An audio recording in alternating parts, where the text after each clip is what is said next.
The Apostle Paul tells us in 2 Corinthians chapter 3, verses 2 and 3, that you are a letter written in our hearts, known and read by all men, being manifested that you are a letter of Christ, cared for by us, written not with ink, but with the Spirit of the living God, and not on tablets of stone, but on tablets of the human heart. These verses are in the context of Paul receiving criticism from people about his apostolic ministry.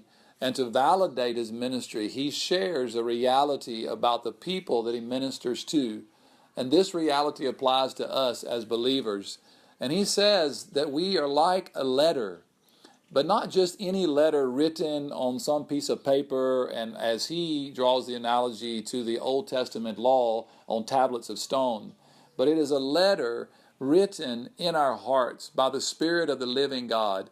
And he says some interesting things about this letter, that it is known and read by all men.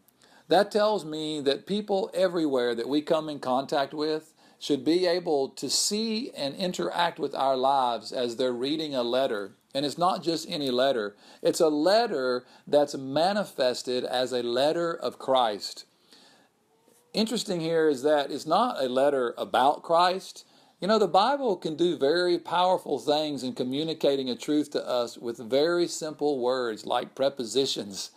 A little on or at or in, here or there can make all the difference in the world. And Paul says that we are a letter of Christ. We're not a letter about Christ. People don't want to know how much we know about Him. They want to see Him. They want to know how much of Christ is manifested in and through our lives. And Paul says that we are a letter that can be read by all men, and that letter is constantly communicating Jesus to people. And it's a letter that's not written with ink. It's not written by natural means. It's not written by what we know and learn and understand with our minds. It's written by the Spirit of the living God upon our hearts. So I want to encourage you today as you journey in your relationship with God, remember that God is busy writing a letter upon your heart. And that letter is the reality of Christ being manifested in your life so that it might be read by all men everywhere.